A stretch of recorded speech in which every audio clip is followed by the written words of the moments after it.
All right, all right. Hello and welcome to Powerpreneur Show. This is Monsi and McCoy, and we are the co-founders of Healthpreneur Institute, where we run our Powerpreneur Show, where we talk about different things when it comes to entrepreneurship, right? Yeah, And at the same time, we also interview really amazing entrepreneurs out there that have gone from pretty much nothing to a lot of, I would say, name and credit in the market. So today, we're just going to talk about some simple things that will really make a lot of us understand what entrepreneurship is about. sure. So, with that being said, I want to just ask the first question why not, right? So, think back to your earliest entrepreneurial idea or journey. When did you first know that you were an entrepreneur, or what was the first action you took that led you into entrepreneurship? Honestly, for me, when I was little, during summer, I would create a lot of artwork and just sell it.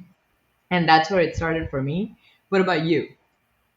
So in high school, for example, my senior year, I was in 8 different organizations from Beta Club to I was the battalion commander in JROTC.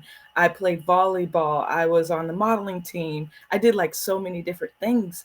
And that was because I always had so many ideas and I was able to start something and finish it and just just bring new ideas, innovation, really to the different organizations. And really, my high school, all of my high school journey really led me into entrepreneurship because I was kind of the jack of all trades. I mean, they say jack of all trades, master of none, but I literally became like the master of everything. I was just that diverse and eclectic. But yeah, just really high school and just all the things that I did really led me into that.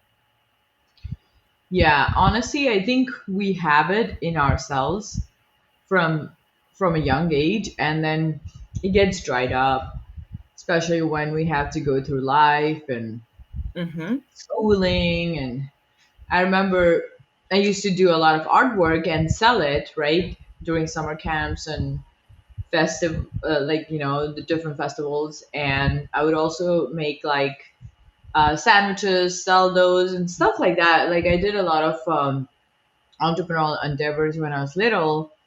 But then I remember it was about 11th grade when my mom's like, oh, okay, you don't have time for this artwork and all that anymore. This is just hobbies.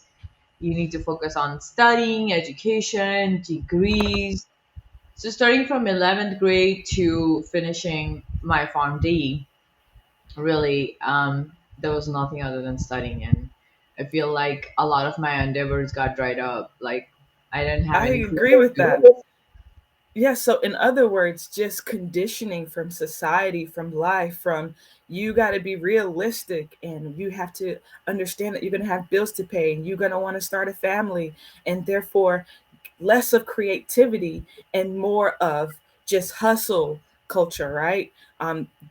We have things to do. You don't have time to think about the arts and music and being free and being in flow. So I certainly can attest to that and agree with that. As I was coming up as well, mom would say, you want to be a doctor or a lawyer, and you got to do this and stay on top of your books, and you're not going to be a volleyball player all of your life. Eventually, your body's gonna not perform like it's performing now. And so I definitely get, how that conditioning really changed me and set me in one path where now I'm trying to pivot and be more in that creative space that we were as children. Absolutely.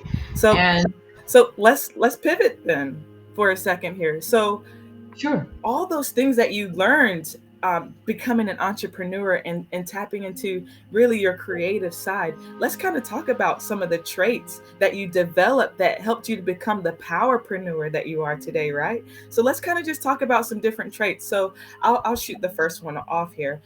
Confident communication, right? It's one thing to communicate, but are you communicating effectively? What is the tone associated with your communication? So I've come across bosses, I've come across leaders. I've come across people who bark orders and it's my way or the highway, right? But then again, I've seen leaders who really embody, teamwork and I respect your ideas and you are just as much a part of this organization as me, the leader, right? So I think communication is an important trait, right? Absolutely. And sometimes it's really easy to, I would say, kind of get misguided if someone's being bossy or being a leader. So you have to be careful as a leader if you want to really grow as an entrepreneur, because entrepreneurship is leadership. Absolutely. So let's shoot out another trait here, observation skills, right? So there's constantly opportunities, right? But just because it's an opportunity, it does not mean it's a best fit for you. It does not mean you're going to succeed at it, right? So being able to observe and realize these are my strengths, these are my weaknesses, these are the details that are laid out before me. Is there any additional research I can look into that will help me to uncover any additional possibilities? So I think observation is a very another important trait, right? Yeah, and I would say observing it and then absorbing the information. Wow. Yes, you're absolutely right. Just like I can hear you or I can actually listen to you. That is a very great note. Absolutely. Because a lot Okay. of people are just zombies and just looking at things, but I'm like, okay, did you learn something from it? Right. And it's happened with us. We asked someone, and they were just point blank after a whole day of being in some conference with us, right? So Yeah. things like that. Like We're like, did you absorb anything from your observation? yeah, even in pharmacy school, I remember going through our standardized clients. For those of you who don't know, like that's where we have like fake clients to help us to counsel, educate, talk to them about their medications, different things like that. I remember being in the standardized client, and they would literally in school they taught us to make sure that we have our clients teach back the information we taught them, and that essentially is along the lines of what you're saying, making sure that they actually absorbed and listened to the things that we had given to them as their one of their healthcare professionals on their team, right? Yeah, we were asked to ask open-ended questions. Otherwise, we would just get a yes or no, and we Yeah. would never know if they really absorbed it. So, yeah, that's great. And I think we can move on to the next one now. Okay, sure. Open-mindedness, right? So if we are closed-minded and we're thinking, that cannot be done, that's impossible. There's not that there, these companies already exist. There's no niche in our market for that. If you're not open-minded, you're essentially stagnant. There's no room for growth. There's no room for just to change, make any change in particular. It's really the reason behind why there's taxis, Uber, and Lyft. One random example. They all essentially serve the same population, but they all have found a different way to differentiate themselves. So, with being open minded, you could say, yeah, these things exist in the market, but how can I be different? How can I offer some sort of concierge service where I do more hand holding than the other business or other business in the market, right? Absolutely. Yeah, if you really perceive that there is saturation already, there is no business for you. But Mm-hmm. saturation is just in your mind, not That's right. in the marketplace. Yeah, it's definitely a mindset set shift that needs to happen, especially if you are considering entrepreneurship. Even when I like communicate with certain family and friends, I've realized that as I speak about some of these opportunities I have going on, some of them are like, "Really? You're able to do that? Well, how did you get that?" Instead of asking more questions about how can I better myself or propel myself towards the things that I want, leveraging the strategies that you used, right? I think there's a different way to Because be open minded. most people are skeptics about what other people can do, and they underestimate. So, like, we go through that a lot. So being open-minded is not optional. Let's be honest, as an entrepreneur. Hmm. Okay, Otherwise, you're gonna so run out of business. Okay. So let's talk about another trait then. The capacity to work in a team. So, Team gosh, player. when I was a kid, I remember like even like being in school, and they would always give us like team assignments, and I used to I abhorred working in a team because I was such a perfectionist. I knew I could get it done. I knew I could get it done right. I knew I didn't have to worry about wasting time. And most of the time, I was stuck in groups where some of my peers didn't want to do the work or didn't care, and so Oh my I god. did not like being at somebody else's mercy. And that was a conditioning that I had to change as I got older. But, I took those responses from, just being in school and how I was never put in good groups, to the point where I wanted to be more independent. But now that I've been in my entrepreneur journey for a few number of years now, it's like the value of a team is just so important, don't you think? Hmm. Yeah. Honestly, I've always loved working in teams, and I've been like really fortunate to find great teams.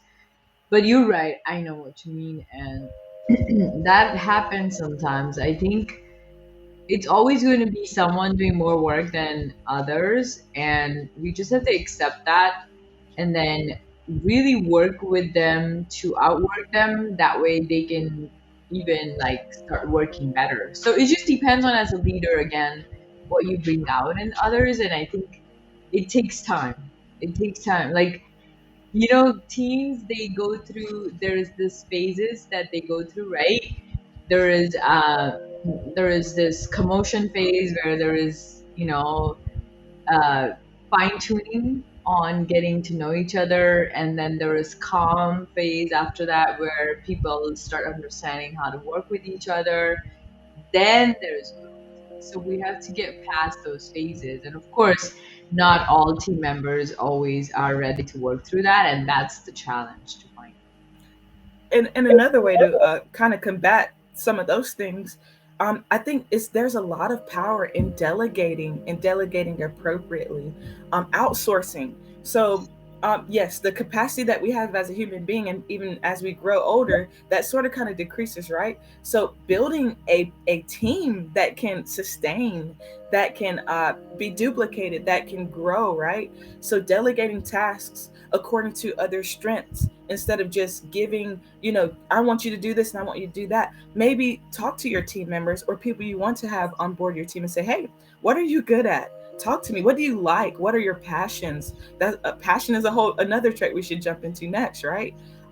Let's do that. So yeah, having some passion that allows people to enjoy what they're doing. They want to do it. Being an entrepreneur, we do suffer some difficult days, right? Oh yeah, some It's or not many. just a walk in the park. Some or many. There's some It days. just There's depends some on the days I year. was like, "What am I doing?" Yeah, I think we all go through it, but as long as we know that we are serving our purpose and we are on the path to our true calling, that's what really matters. And that's what's really helped me, because I just know my true calling is to make this world a better place. And if whatever I'm doing is aligned with that, am I leaving someone better than what I met them as? I'm good. Like, that's what I'm gonna keep doing. And you know what? You bring up a good point. Basically, inspiration. You inspire people to walk into their passions, walk into the things that they enjoy, their interests. I've seen you do it. We've done it together, um, and I think that's an awesome trait that you have as a leader as well. In addition to many others, but you have that capacity to actually inspire, and not with your words, but by your actions as well.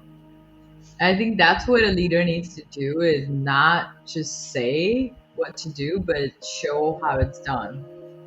Hmm. Okay, And let's talk about another trait then. Some self-discipline, right? So it's whew, important to lead. very. It's important to be consistent. It's important to follow your plans and your goals and meet the deadlines that you set.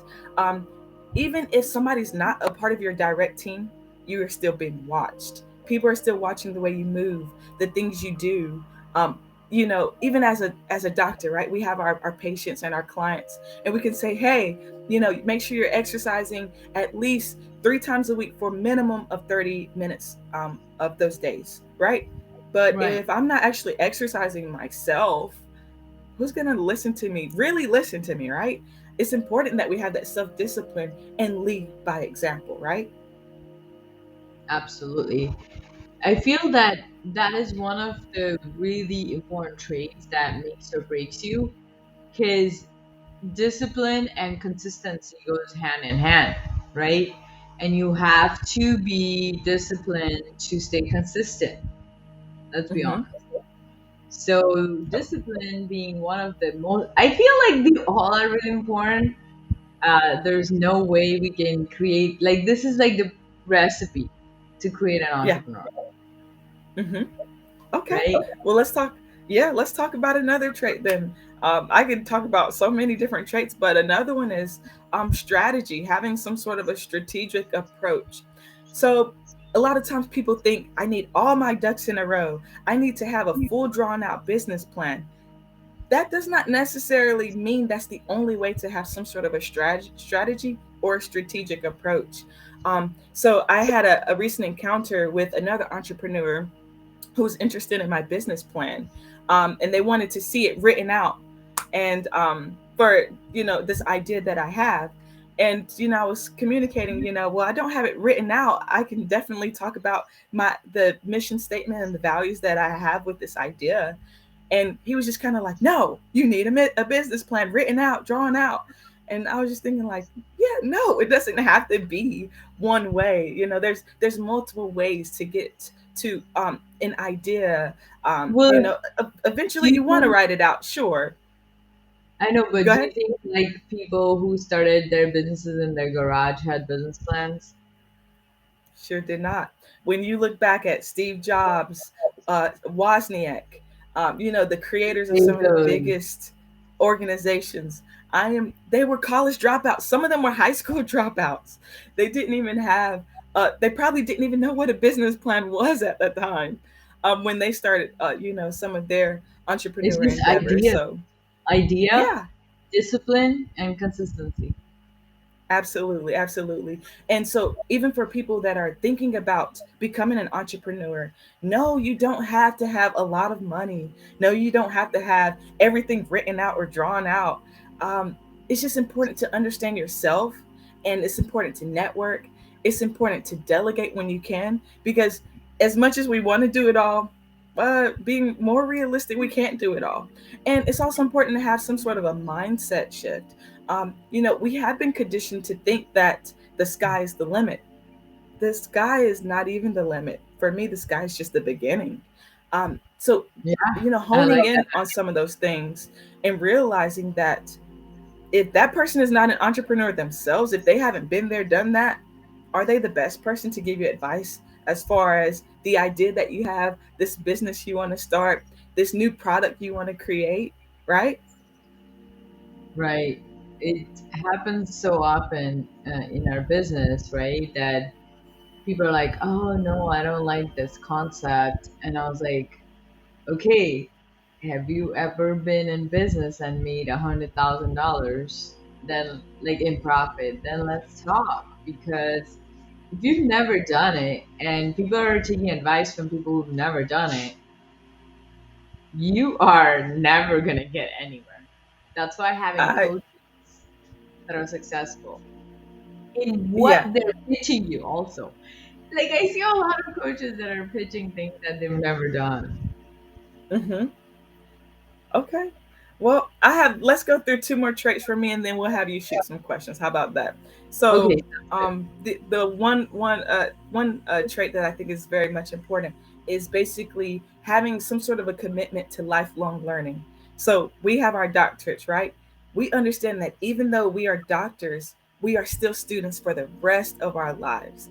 That is the same concept that should be applied to Every entrepreneurship. day. Every day. Exactly. Exactly. Every day I learn something new. And I'm so thankful for the opportunity to learn and grow. And I think that that's something to be mindful um, for anybody that wants to jump into entrepreneurship. Don't you agree? Absolutely. Like I dedicate at least an hour every day to reading or some sort of new certification or just, like, or even we get on classes with our coach. We have, like, coaches have coaches too, and they have Yeah, to grow constantly. Don't hire a coach that doesn't have a coach. I think you probably should repeat that because a lot of people think I see this one big name coach and this coach thinks that they got it all together. But no, everybody is still on their own learning journey. And it's important. Not only do we do coaching, we have a coach and she has a coach. And, it just goes right up the ladder, right? Absolutely. So, Okay. what's the last one? I think that my last trait is just some sort of business acumen. So, I didn't grow up in some fancy household where I learned etiquette, how to eat properly, and all those different things. But it's important to realize your weaknesses and your strengths so that you can enhance both. You can still strengthen your strengths, right? Yeah, So absolutely. I make it a point to, for example, I remember when I had my very first business dinner. I purposely I didn't I we were at a fancy restaurant years ago, and I realized there's multiple forks and multiple spoons. I don't know which one to use. I had going back to one of the other traits I said earlier. I was observant, and I watched them pick up the specific spoon for the specific dish, the specific fork for the specific dish, where they put their napkin. They cut one bite at a time, laid the knife down, and only ate one bite at a time. Whereas at home, I eat, and we Right. don't think about that. It's time to eat. You just eat. But I'm so thankful for some of these traits that we talked about that has enabled me to propel myself forward and learn on the go. Right, lifelong learning. Right, and having some sort of business acumen. There's so many ways that all these things just really are connected and tied together. Um, but How you yeah, just conduct paying yourself attention to that stuff. in these meetings is the key to getting a client. And Hmm. I just had a meeting where it was a client that was supposed to look into documents I sent, but before that I got the confirmation that I'll be able to work with them, and that's because of how confidently you conduct yourself, how consistent you've been with them. They know you're this. There's so many things that people are looking at before hiring you. Absolutely. Absolutely.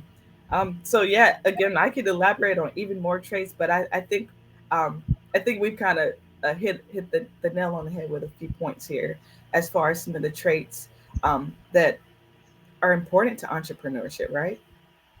Absolutely. And aren't you surprised that these things are not talked about anywhere? Like, was your MBA talking about all these things, or like, how did you figure out? It was really trial and error. A lot of people say, I failed at this, but I don't fail at anything. And that's not to sound cocky. So let me explain. Um, Right. there's always lessons and opportunities where you don't necessarily succeed. When you don't succeed, that does not necessarily mean it's a failure, at least according to my definition. So I always try to take out some sort of a lesson from some area that I didn't succeed in. And, that is an important quality that has led me to become the entrepreneur that I am today.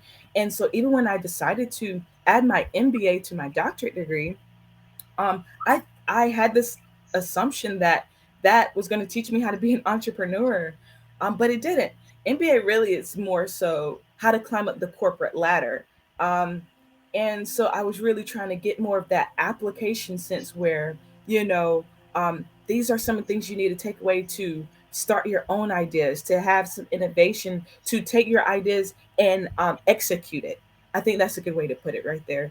But no, my MBA didn't give me what I thought I should have gotten for entrepreneurship, but it's not called a master in entrepreneurship. It's called a master in business administration. But I think, and that's a whole other point where we think something is supposed to be one way when in fact when you don't do your research or look into something, you could be you could be placed in a different thought pattern that is not actually the case. Right. So would you agree that all the commercial courses out there are not about entrepreneurship? It's about a corporate ladder. And Uh, that's why we had to create something unique, which is Healthpreneur Institute, because that's where an entrepreneur can thrive. Absolutely. Back into the example with Uber, Lyft, and taxis, right? Sure, they all serve in a way the same market, but they found a way to differentiate themselves. And I think that what you and I have created, we found a way to serve a population, but differentiate ourselves in a way that is giving value at more of an optimal level than some of the standard courses or institutions out there. Absolutely. So that's what I wanted to really close out our call today with is think, what you really want out of your life. Think about it, write it down. Like if you want to climb the corporate ladder, yeah, go for an MBA. But if you really want to be an entrepreneur, there is a lot of work that needs to be done, and you need to pick out right people to work with. That's what I'll end it at. I certainly agree with that. And just for me to have some kind of closing thoughts as well, all of your ducks does not have to be in a row. Um, two ducks, okay, that's enough to run with. Everything starts with an idea, and we don't always have to know the how. Long as you know the what, that is good enough to embark on your journey.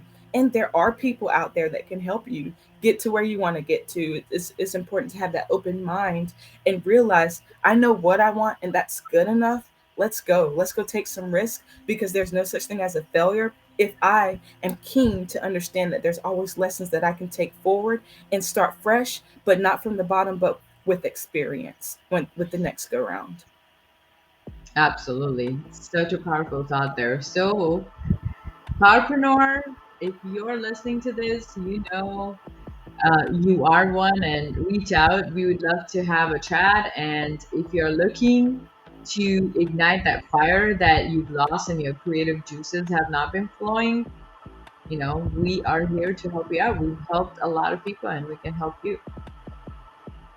You guys go out and have a powerful week. Thank you.